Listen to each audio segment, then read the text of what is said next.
మూడవ వచనం చిన్న ప్రార్థన చేసుకుని బాగా పోత అన్నప్పుడు పోత మీ ఇష్టం వల్ల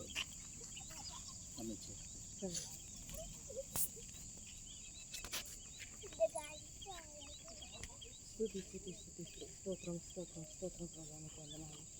వివేకాల ప్రభావం మరొకసారి సన్నిధి తెచ్చి ప్రభావం సన్నిధిలో వెలిచేందుకు భాగ్యం వచ్చింది. స్తోత్రం ప్రభావం అలా తండ్రి మరొక మొదటి ప్రార్థిస్తున్నామయ్యా.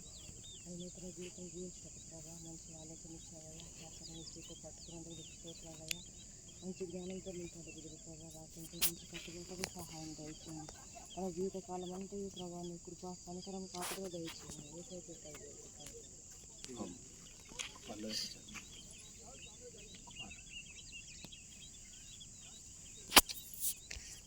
సంతోషమే సమాధానమే సంతోషమే సమాధానమే సంతోషమే సమాధానమే చెప్పనా సాఖ్యమైన సంతోషం చెప్పనా సఖ్యమైన సంతోషం. ఈ సంతోషము నీకు కావలెనా? ఈ సంతోషము నీకు కావలెనా? ఈ సంతోషము నీకు కావలెనా?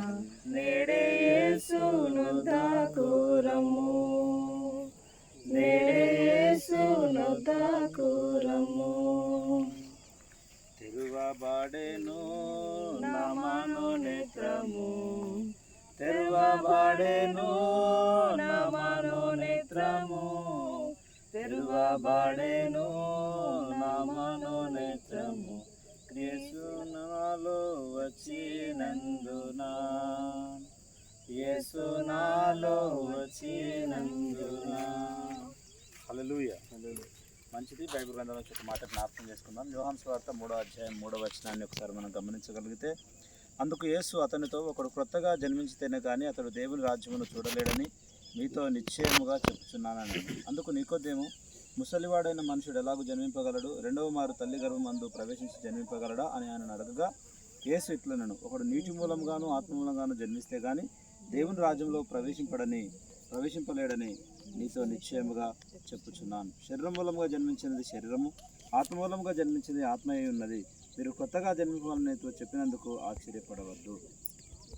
ఇక్కడ మనం గమనిస్తే నికోదేము అనే ధర్మశాస్త్రోపదేశకుడు, ఎంతో జ్ఞానం కలిగిన వ్యక్తి, ఎంతో వాక్యం తెలిసినటువంటి వ్యక్తి, ఒక రాత్రి సమయంలో ప్రభు దగ్గరకు వచ్చి అడుగుతూ ఉన్నాడు, అయ్యా, దేవుని ఎదురు నుండి వస్తే తప్ప ఇటువంటి అద్భుతాలు ఆశ్చర్యకార్యాలు ఎవరు కూడా జరిగించలేరు. మరి నేను కొత్తగా జన్మించాలంటే నేను మంచి కార్యం చేయాలని, నేను చేయాలని అడుగుతూ వచ్చినాడు.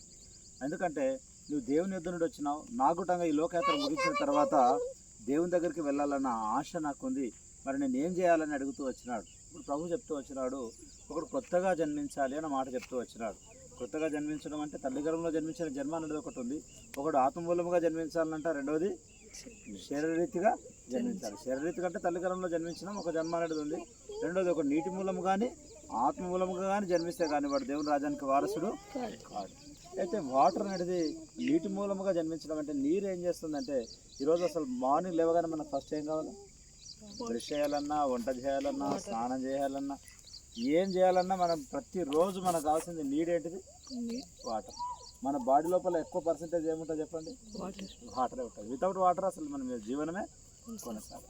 అయితే నీటి మూలం నీళ్ళు ఏం చేస్తుందంటే శుద్ధి చేస్తాయి. నీటికి ఉన్నటువంటి పని ఏంటంటే, అందుకని వాక్యం దేంతో పోల్చబడ్డదంటే నీటితో పోల్చబడ్డది. వాక్యం చుట్టూ ఉదక స్నానం అంటాడు. అందుకని ఒక నీటి మూలంగా జన్మించాలి. అందుకని నువ్వు చావక ఉన్నట్లు నీ కాళ్ళని చేతులను కడుక్కో అంటాడు. కాళ్ళు అంటే మన ప్రవర్తన, చేతులు అంటే మనకు చేయాలి. మన ఇంటికి ఎవరైనా చుట్టాలు రాగానే ఫస్ట్ ఏమి ఇస్తాం చెప్పండి? వాళ్ళకు నీళ్ళు ఇస్తాం. ఎందుకు? కాళ్ళు కడుక్కోవడానికి. ఎందుకంటే ఎక్కడెక్కడో తిరిగేసి వస్తారు. అంటే మీ ప్రవర్తన మంచిగా ఉంటేనే మా ఇంట్లోకి రండి, లేకపోతే వద్దు అనడానికి అదొక సూచన. కాబట్టి వాటర్ అనేది ఎక్కడంటే ఎక్కడ తిరిగి కాళ్ళకి ఏదంటే అది అంటించుకొని ఇంట్లోకి వస్తే రానిస్తామా? మన ఇంట్లోకి అపవిత్రమైన పాదాలు కలిగి అపవిత్రంగా ఎక్కడెక్కడ తిరిగి ఇంటికి రానియకపోతే మరి సృష్టి యావత్తును కలిసిన జీవము కలిగిన దేవుడంట పరిశుద్ధుడు పరిశుద్ధుడు పరిశుద్ధాన్ని గాన ప్రతిగానాలు చేయబడుతుందంట. ఆ 2 రెక్కలతో పాదాలు కప్పుకొని 2 రెక్కలతో ఎగురుతూ దేవుని దూతలు నిత్యం ఆరాధన. ఆ స్థలంకు మనం వెళ్ళాలి. మనం సృజించిన సృష్టి అంతటిని కలిగేసిన భగవంతుడి దగ్గరకు మనం వెళ్ళాలంటే మనం ఎంత పవిత్రంగా ఉండాలి. కాబట్టి పవిత్రంగా ఉండాలంటే మన కాళ్ళ చేతులను కడుక్కోవాలి, మన ప్రవర్తనను కడుక్కోవాలి. అందుకని నికోదేముతో అంటున్నాడు, ఒకరు కొత్తగా జన్మిస్తే కానీ వాడు దేవుని రాజ్యానికి వారసుడు. మరి తల్లి గర్భంలో మళ్ళా దూరం జన్మించాలంటే అట్లా కాదు, నీటి మూలంగా ఆత్మ మూలంగా జన్మించాలి. బాప్తిసం అంటే ఏదో కాదు, మన పాపం విషయంలో చనిపోవడం, ఆత్మ విషయంలో జీవించడం. ఆత్మ మూలముగా జన్మించడం అంటే ఏంటంటే మన దేహంలో ఉన్న ప్రతి పాపాన్ని జయించడానికి కారణం ఏంటి అంటే ఆత్మనే. అందుకని ఎందరూ దేవుని ఆత్మతో నడిపించబడతారు వారు దేవుని కుమారులై. నా ఆత్మ లేనివాడు నా వాడు కాదు. దేవుని ఆత్మని కలిగినప్పుడు ఆత్మచిత్త శరీరాలను చంపేస్తాం మనం. దేవుని ఆత్మ మనల్ని ఈ లోకంలో ఉన్న పాపం నుంచి మరి ఓవర్కమ్ చేయడానికి మనకు అది ఉపయోగపడుతుంది. అందుకని ఒకటి ఆత్మ మూలంగా జన్మించాలి, రెండోది నీటి మూలంగా. నీళ్ళతో ప్రతిరోజు మనం బ్రష్ చేసుకొని కాలు చేతులు కడుక్కొని స్నానం చేసుకోకుండా బయటికి వెళ్ళలేము కదా. ఈ సమ్మర్ అయితే మార్నింగ్ చేస్తాం, ఈవినింగ్ చేస్తాం, ఎంత చెమట పడితే అంత స్నానం చేస్తాం, చేయాలనిపిస్తుంది. కాబట్టి ఈ లోకంలో మనం జీవిస్తున్నప్పుడు మలినం అనేది అంటుతూ ఉంటుంది. ఏదో విధంగా అబద్ధాలు ఆడతాము, సాకులు చెప్తాము, ప్రతి పరిస్థితులను బట్టి అనేక రకాలుగా మలినం అంటే అవకాశము ఉంది మన మనసుకు. ఇప్పుడు మనం సత్యంలో ఉన్నప్పుడు ఉన్న ధైర్యము అబద్ధం ఆడినప్పుడు ధైర్యం ఉంటుందా? ఒక ధైర్యాన్ని మనం పోగొట్టుకున్న వాళ్ళంగా ఉంటాం. కాబట్టి ఎవ్రీ డే మనం ఏం చేయాలంటే కడగబడుతూనే ఉండాలి. అందుకని వాటర్ అనేది ఒకటి నీటి మూలంగానే ఆత్మూలంగానే జన్మిస్తే తప్ప వాడు దేవుని రాజ్యానికి వారసుడు. దేవుని రాజ్యం అంటే నీతి, దేవుని రాజ్యం అంటే సమాధానం, దేవుని రాజ్యం అంటే పరిశుద్ధాత్మ ఎందలి ఆనందం. ఈ లోకయాత్ర ముగించిన తర్వాత నిత్యం మనం ప్రభుతో ఉండాలి అంటే ఈ లోకంలో నీటి మూలంగా బాప్తిసము తీసుకోవాలి. యేసుప్రభుల వారు కూడా యోర్దాను నదిలో బాప్తిసం తీసుకున్నప్పుడే ఆకాశం తెరవబడ్డది. ఆ తర్వాతనే ఈయన నా ప్రియ కుమారుడు, ఈయనందు నేను ఆనందిస్తున్నానని చెప్పినాడు. ఆ తర్వాత దేవుని ఆత్మ పౌరులత మీద దిగొచ్చింది. ఆత్మ వలన ఆయన అరణ్యంలోకి వెళ్ళిపోయినాడు, అపవాదిని గద్దించినాడు. తర్వాత దేవతలు వచ్చి ఆయనకు పరిచర్య చేస్తూ వచ్చినాడు. కాబట్టి బాప్తిజం కార్యక్రమం అనేది చాలా ప్రాముఖ్యమైనది. ఇప్పుడు బాప్తిజం తీసుకున్న అంబడే దేవుడు మనతో అంటాడు, ఈయన నా ప్రియ కుమారుడు, ఈయనందు నేను ఒకటి నీటి మూలంగానే ఆత్మలో జన్మిస్తే ఏమవుతుందంటే పూర్తి పరలోకం ఆనందిస్తుందంట. ఒక మనిషి దేవుడు ఏం కోరుకుంటాడంటే ఒక మనిషి తన పాపాన్ని వదిలిపెట్టి పవిత్రంగా బ్రతకాలని తీసుకునే తీర్మానం అంట దేవుని దృష్టిలో చాలా విలువైందంట. ఎందుకంటే మారు మనసు పొంది ఒక పాపి విషయంలో పూర్తి పరలోకం ఏం చేస్తుంది. వాస్తవానికి ఒక వ్యక్తి త్రాగుబోతు, నేను త్రాగడం మానేయాలనుకుంటున్నా అనుకోవడం మంచిదా కాదా? ఒక తిరుగుబోతు తిరగడం మానేయాలనుకుంటున్నా అనడం మంచిదా కాదా? ఒక చెడ్డ ప్రవర్తన కలిగిన వ్యక్తి ఆ ప్రవర్తనను మానేస్తా అనుకోవడం మంచిదా కాదా? ఫస్ట్ ఎవరు సంతోషిస్తారు చెప్పండి? చెడును వదిలిపెట్టినప్పుడు. ఒక కుటుంబంలో పిల్లలు తమ కలిగిన చెడు అలవాట్లు కలిగి ఉంటే తల్లిదండ్రులకు ఎంతో బాధ ఉంటుంది. కానీ ఎప్పుడైతే డాడీ నేను ఇప్పటిదాకా నీతో అబద్ధం ఆడినా, ఇప్పటి నుంచి నేను అబద్ధం ఆడా, ఇగో మమ్మీ నేను ఇప్పటిదాకా నేను ఏం చేసిన అంటే నీ మాట వినకుండా నేను ఇష్టం వచ్చినట్టు తిరిగినా, ఇప్పటి నుంచి నేను అట్లా తిరిగా, నేను మారాలనుకుంటున్నా, నా మనసు మార్చుకోవాలనుకుంటున్నా, నేను మంచి భవిష్యత్తు కొరకు సిద్ధపడాలనుకుంటున్నా అని ఒకవేళ మన పిల్లలు తల్లిదండ్రులతో చెప్తే తల్లిదండ్రులకు ఎట్లుంటే సంతోషం, అంతకుమించిన ఆనందం ఇంకా ఏమీ ఉండదు.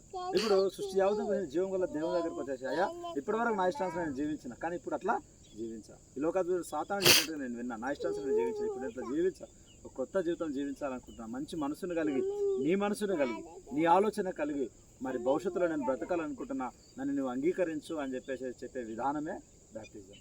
కాబట్టి అందుకనే ఈ నా కుమారుడు చనిపోయి మరలా బ్రతికాడు, తగ్గిపోయి దొరికాను అంటాడు. అప్పుడు ఆ ఇంట్లో ఏమైందంటే గొప్ప సంతోషం. దేంట్లో చనిపోయినాడు? ఈ నా కుమారుడు చనిపోయి మరలా బ్రతికినట్టు తగ్గిపోయిన కుమారుడు విషయంలో. ఎలా చనిపోయాడంటే వేషలతో తిన్నడంట, తాగిండంట, దుర్వ్యాపారం చేసినాడంట, ఆస్తి అంతా పాడు చేసినాడంట.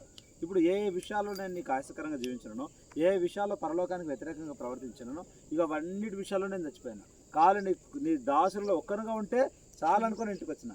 నీ దగ్గర చాలామంది కూలివాళ్ళు ఉన్నారు కదా, చాలామంది పని మనుషులు ఉన్నారు కదా, ఈ ఇంట్లో ఈ పరలోకంలో ఈ నా తండ్రి ఇంట్లో కొంచెం ఒక స్థానం ఉంటే నాకు చాలు. ఆ పందులు తినే పొట్టు, ఆ వేషలు, ఆ సహవాసం, ఆ జీవితం నాకు కొద్దు అని చెప్పేసి తీర్మానం తీసుకొని వచ్చినాడు తండ్రి దగ్గర. తండ్రి అన్నాడు ఈ నా కుమారుడు చనిపోయినాడు. దేంట్లో చనిపోయినాడంటే తనకు తెలిసిన ప్రతి తప్పు విషయంలో ఆయన ఏమైపోయినాడు, ఇప్పుడు చనిపోయినాడు. ఒకప్పుడు త్రాగడం మానేయాలనుకున్నాడు, ఒకప్పుడు తిరగడం మానేయాలనుకున్నాడు, ఒకప్పుడు విచ్చలవిడిగా స్నేహితులతో తిరిగేవాడు, ఆ జీవితం వద్దనుకున్నాడు.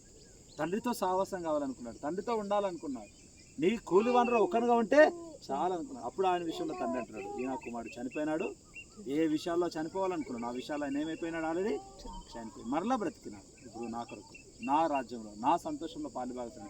ఉంగరం వచ్చేసింది, బంగారం వచ్చేసేసింది కదా, బట్టలు వచ్చేసినాయి, వస్త్రాలు వచ్చేసినాయి, గొప్ప విందు ఆరంభమైంది. మరలా ఆస్తి, మరలా వారసత్వం, మరలా సంతోషం. ఇప్పుడు దేవుడు మనం కూడా అనేక విషయాల్లో దేవునికి మనం దూరంగా ఉన్నాం. ప్రభావ నాకు ఇలా అయిపోతుంది, నాకు నువ్వు కావాలి, నువ్వు ఉంటే చాలు ప్రభావ, నీ మాట చాలు, నీ ఆదరణ చాలు, నీకు ఇచ్చే నెమ్మది చాలు అని ఎప్పుడైతే మనం తీర్మానం తీసుకుంటామో అప్పుడు తండ్రికి సంతోషం. కాబట్టి సంతోషంలో ఒక భాగం ఈ భాగం. కాబట్టి మన పాప విషయంలో మృతులు కానీ క్రీస్తు విషయంలో సజీవులు కానీ మనల్ని మనం ఎంచుకునే విధానమే బాప్తిసం అంటే ఏదో కాదు, తెలిసిన తప్పు విషయంలో చనిపోవడానికి తీసుకునే తీర్మానమే. ఆయన సమాధి చేయబడ్డాడు, ఆయన తిరిగి దేనికోసం సమాధి చేయబడ్డాడు? మన పాపం నిమిత్తం ఆయన ఏమైపోయినాడట? చనిపోయాడు. మన పాపం నిమిత్తం మనం కూడా ఏం కావాలో ఆ విషయంలో మనము చనిపోవాలి. క్రీస్తు విషయంలో మనం మరలా ఆ తీర్మానం అనేది మనల్ని బలపరుస్తుంది. అది అనేకులకు దీవించబడడానికి మనం కారణం అయ్యే విధంగా మనల్ని చేస్తుంది. కాబట్టి మంచి తీర్మానం. ఒకటి కొత్తగా జన్మిస్తే కానీ వాడు దేవుని రాజ్యానికి వారసుడు, ఒక నీటి మూలంగా ఆత్మూలంగా జన్మిస్తే కానీ వాడు దేవుని రాజ్యానికి వారసుడు. ఎవడైనా క్రీస్తు వాడు నూతన సృష్టి, పాతవి గతించిన సమస్తము ఇప్పటివరకు. మరి మురళన్న ఒక లెక్క, ఇప్పటి నుంచి ఇంకో లెక్క. ఇప్పుడు దేవునికి ప్రేమను కుమారుడుగా మారే సమయం ఇది. దేవుణ్ణి అంగీకరిస్తున్నటువంటి సమయం, పూర్తిగా దేవునికి మనల్ని మనం సరెండర్ చేసుకున్నటువంటి సిచ్యువేషన్. అన్న ఎవరైనా బలవంతం చేసినా మీరే మనస్పూర్వకంగా తీసుకోవాలనుకుంటున్నారు. మనస్ఫూర్తి 21 days ఉపవాసం ఉండి అన్న ప్రార్థనలో సిద్ధపడి ఒక తీర్మానం తీసుకున్నాడు కనుక ఇది మంచి కార్యక్రమం. దేవుడు అన్నను తన కుటుంబాన్ని దేవుడు దీవించి ఆశీర్వదించను గాక. ప్రార్థన చేసుకుంటాం. ఇక్కడ వాక్యం చెప్తాం. మన మధ్యలో బావగారు రాజు ప్రార్థన చేస్తాడు. తర్వాత ఆఫీస్ కార్యక్రమంలోకి మనం ముందుకు వెళ్తాం.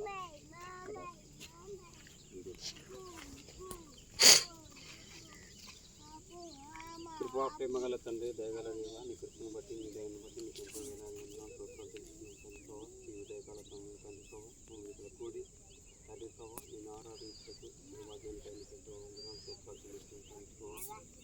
ఇతవాడిన వాక్యాన్ని బట్టి నీకు ఎంతో వందనాలు సూత్రాలు చెల్లిస్తున్నాను తండ్రి ప్రభావ.